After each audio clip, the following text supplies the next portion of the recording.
In this video, I'm going to show you how you can easily use your Android phone as a compass.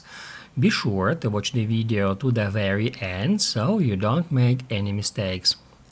Let's get started, guys, and first off, open up Play Store. Then tap right here and enter Compass.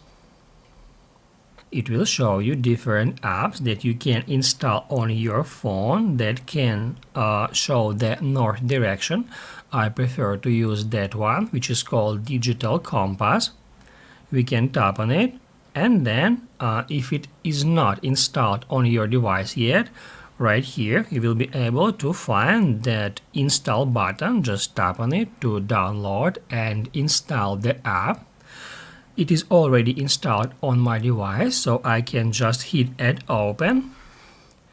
Then if we take our device in hand, we can see that it is showing the north direction right now. It is marked with that red line, and then we can rotate our device. As you can see, it is still showing us as north direction.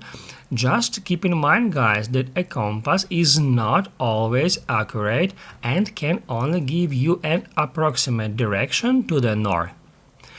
If this video helped you out, don't forget to hit the like button.